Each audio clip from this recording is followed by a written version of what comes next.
2026, our annual gathering of friends and partners to share ideas and learnings from the reaches of global cybersecurity. ITC is an advisory-led cybersecurity services provider with over 25 years' experience helping organizations improve their security posture.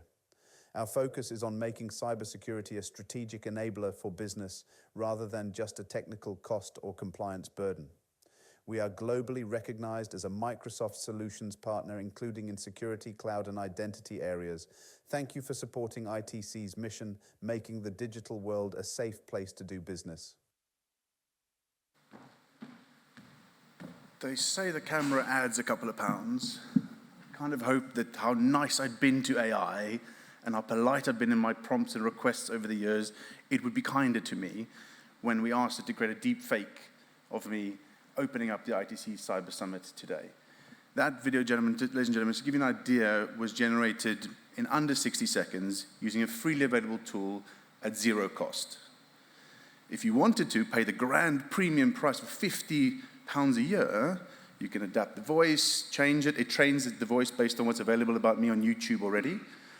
But you can adapt it, you can add stutters, you can add eye movements, and for the grand sum of 100 Great British pounds, you can map your model into live video.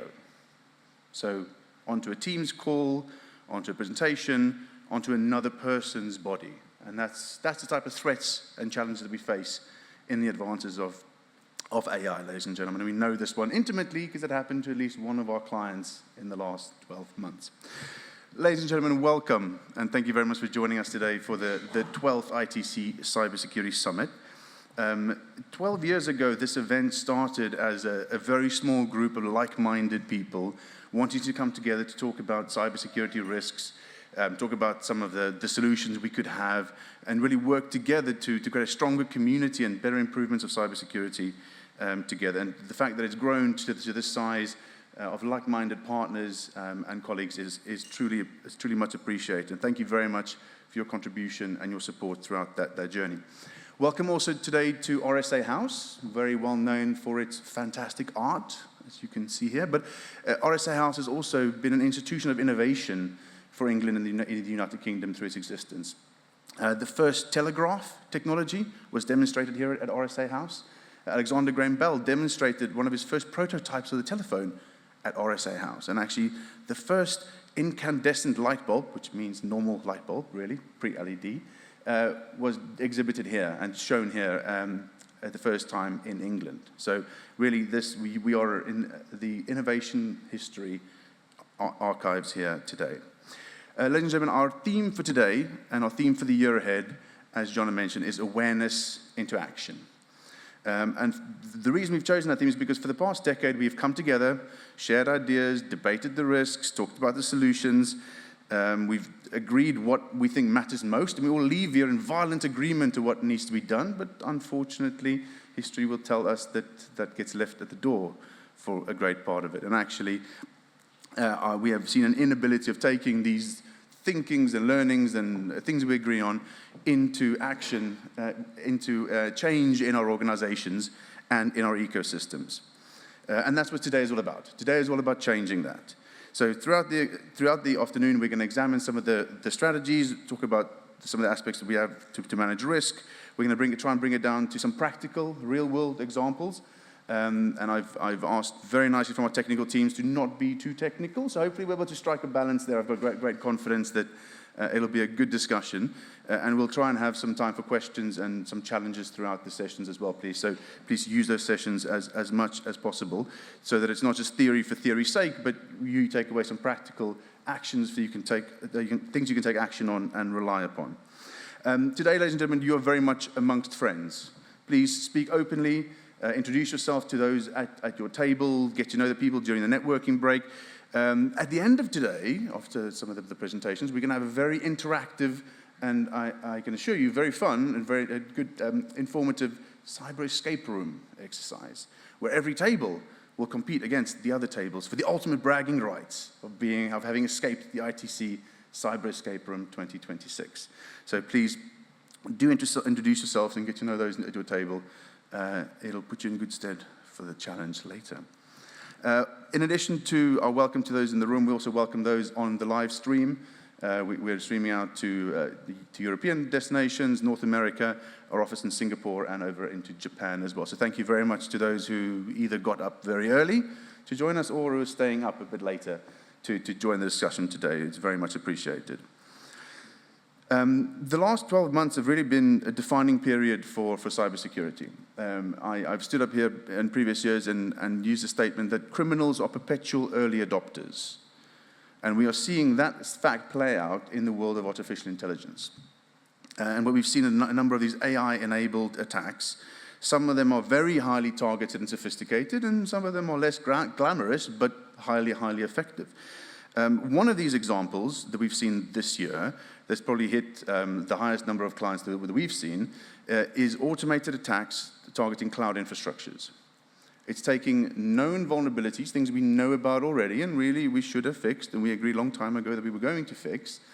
But with the power of AI, and actually this AI do have their own large language models they use for decision-making and taking action, not just automation, we have seen them breach cloud infrastructures and take and abuse data in under 10 minutes.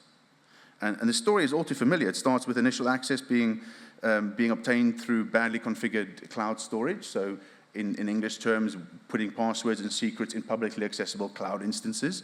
The AI harvests that, and then uses a normal lateral movement, privilege escalation, puts in persistent backdoors, moves to credential harvesting and reconnaissance before going to resource abuse. Resource abuse being stealing our data, but also actually spinning up their own AI instances in our cloud infrastructure, meaning we carry the cost of that. All of that in under 10 minutes. Now, if I ask you to transport yourself back to where you were January 2016, we were at Tower Bridge hosting the ITC Cyber Summit that year. Our theme was cloud burst. Don't let the cloud rain on your parade. Some of these marketing slogans write themselves.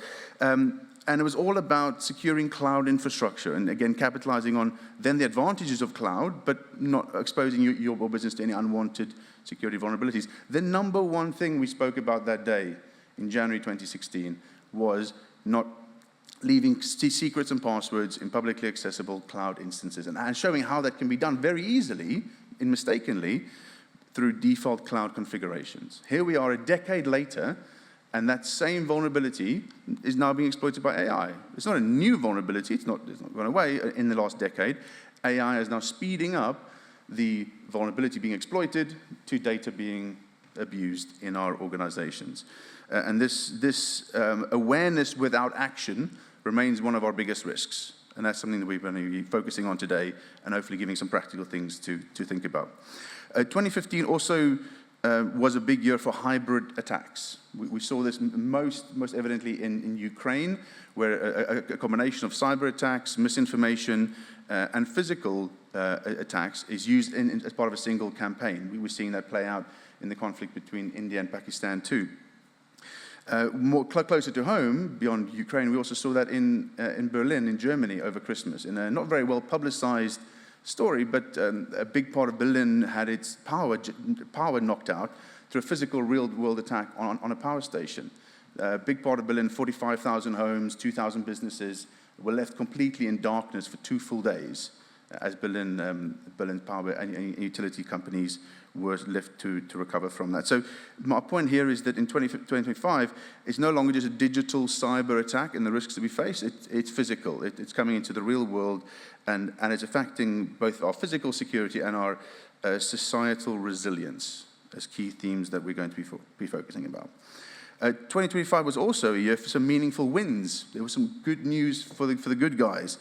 And I think these are some important examples to think about and talk about. Microsoft led a global initiative and investigation to take down a Russian-based organized crime group called Red VDS. Now, Red VDS may not be known to many of you in the room, but Red VDS enabled global criminal gangs to escalate and to scale by pre-packaging basically crime as a service. You pay your subscription fee through crypto, and your criminal infrastructure automatically spins up. You have a botnet, you have ransomware, you have email email threats. You have another tool to go and harvest company information about who works there through LinkedIn and through other assets to build your target list. All of that automated for criminals to help escalate and accelerate crime. Last year alone, the criminal gangs using Red VDS stole more than $40 million, mainly from European and North American businesses like ours. This campaign and investigation from Microsoft brought together not just the hyperscalers, it brought through the regulators, law enforcement, threat intelligence providers, in a real multinational investigation that led to not just the whack-a-mole of trying to take down individual threat actors, but actually going after the systemic risk and taking the whole organization down and avoiding further disruption from this group and attacks on our society and our businesses.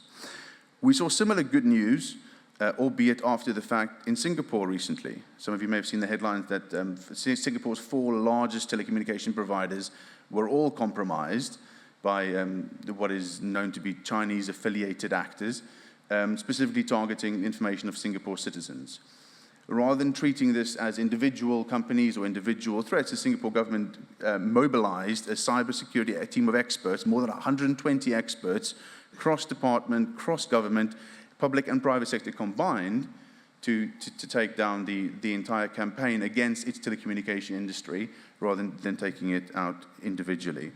In the United States, the General Services Administration Office, which is the office that controls private companies contracting into federal departments and businesses, quietly in January changed the rules about what they expect from private businesses that provide services to the federal government. They raised the bar in the areas of your cloud security, of your logging, of your identity management, of your incident response and readiness, signaling the biggest change to the handling of unclassified data, US unclassified data, in our lifetime.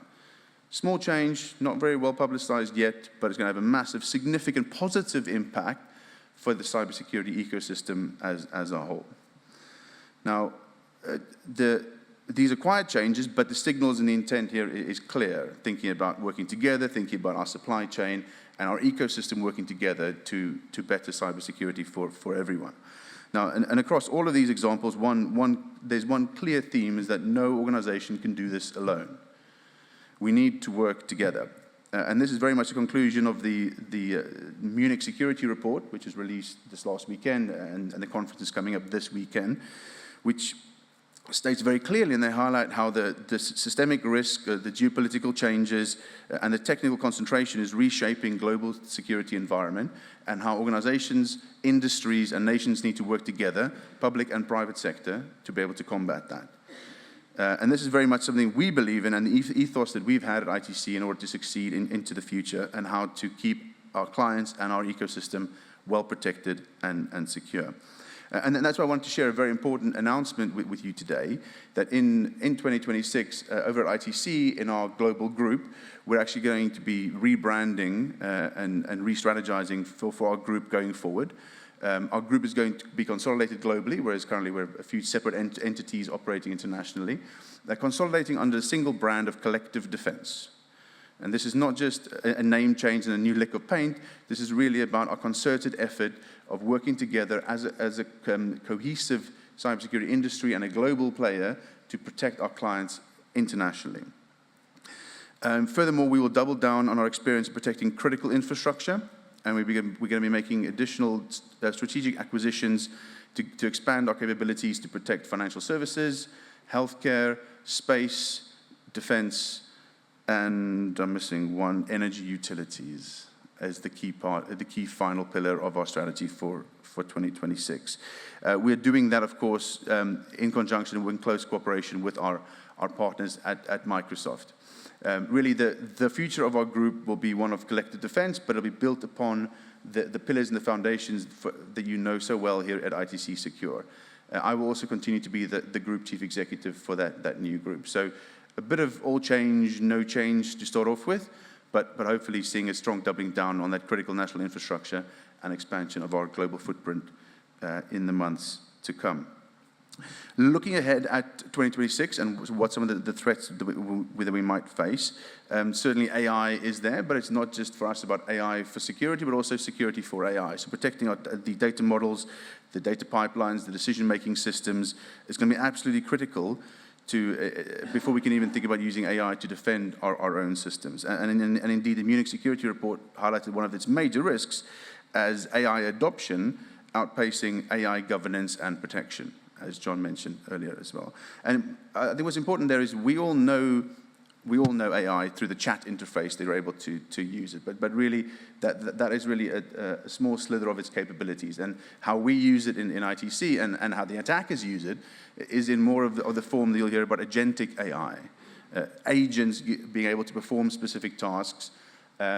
In the AI world, so being more probabilistic based rather than the traditional deterministic way in which we write code, which helps us as defenders move quicker and respond more rapidly and protect organizations, but also allows the attackers to have similar capabilities on their side. The IDC have recently released a report that estimates that by 2028, there'll be 1.3 billion AI agents globally. The ability to use AI, create agents, is being democratized. And it's the reason I'm using that is significantly different. In this chat interface, the AI is interacting with me. It's responding to me. I can tell it if I like it. I can tell it if I don't like it. And I can choose what I do with the output. In the world of agents, we can have an agent that helps me manage my inbox. It can read all of my emails. It can potentially draft replies. And if I am comfortable with it, eventually I can set it to reply on my behalf. So the AI moving from being a chat interface into an agent, another person, if you think of it that way, that can take action is one of the big challenges that we're going to be needing to get our head around and work with in 2026. I've mentioned supply chain risk being a key and a continued factor. According to Gartner, 60% of businesses have over 1,000 external suppliers. And this isn't just the obvious suppliers you think about who come into your building to clean something or to deliver something. It's your cloud providers, it's your software providers, your data providers, all these third parties and external vendors that your business depends upon. And increasingly, as we adopt AI in some form in our organization, we will have more of these external parties that we rely upon. And all of these third parties are subject to increased attack and cyber threats. So thinking about our own supply chain, working with those critical suppliers to help them with their security. Again, collective defense. It's no point just securing our castle if our neighbor in the boarding castle can be breached and jump over into ours. So very, very important. I saw a big example of that yesterday in the headlines with Notepad++. Very innocuous, small little text editor. Very helpful. I used it at university as well. It's been breached by Chinese affiliated actors and was fully compromised for the period of 6 months. To give you an idea of context, Notepad++ is used by over 5,000 organizations in a professional way, even more educators, learners, higher education teachers and lecturers. 30% of developers have acknowledged that they use this tool. This tool has been targeted specifically because it's in the supply chain of the people who write code, who take important notes. No surprise, Notepad++ were compromised through their supply chain. It was their shared cloud hosting provider, which they have now moved on from. But again, a real-world example. The last thing to think about for this year is that we're going to see a continued increase in regulation and accountability. Here in the UK and Europe, we're going to begin to feel the effects of NIS2 and DORA, and there's expanding requirements around GDPR as well, in addition to the new EU AI Act that is due to come out during this year. All of this is driving increased executive accountability, increased operational resilience, and the need for further incident response readiness. All good things, we think, and hopefully that regulation can help us drive that into the right direction. Ultimately, the organizations that are going to succeed are the ones that are able to combine integrated security platforms with skilled people, with strong partnerships, with trusted governance in place to have that collective defense approach to handling and progressing your cybersecurity. A small note from us as well. Earlier in January at the World Economic Forum in Davos, ITC was announced alongside Microsoft as being the cybersecurity partners to create Oil One. Oil One will be the first stable coin backed by real-world oil reserves. This is an enormous big deal for us and a great honor for us to be a part of that, but it's important because it brings together the stability, the transparency, and the trust to global energy-backed digital currencies. And actually this goes way beyond just crypto, because this new stablecoin will sit at the interactions of the energy markets, the financial systems, and the highly regulated industries that all come under geopolitical pressure and stress all the time. But we're incredibly honored to have been trusted by the team launching that stablecoin, and very excited to be launching and building out that platform as a new digital economy, initially launching in, no surprise, the Middle East. But we look forward to sharing more news with you there in the coming days and weeks. Now, before we get into the rest of our agenda, I'd like to thank our partners and our sponsors. So a great thank you to Microsoft and then their team that made today possible, and their contribution on an ongoing basis, but also today, and making our day extra special. Also, a great big thank you to the Escape Room Company. We very much look forward to the excellent event later this afternoon as well. I can encourage everyone to get involved and jump in with both feet. It's a very worthwhile and memorable exercise. Now, ladies and gentlemen, it gives me a great privilege to introduce our keynote speaker for today.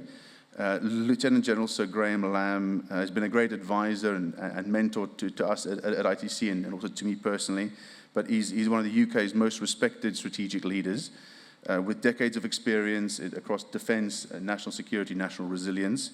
He's led very talented teams in very complex, highly contested national security arenas globally. And often these arenas, a mix of intelligence, resilience, and decisive leadership really are laid bare. So we very much look forward to the unique insights, caught mine, made me laugh, so unique insights and perspectives on these challenges we face today in cybersecurity, in resilience, and leadership in an increasing uncertain world. So please join me in welcoming Sir Graham Lamb.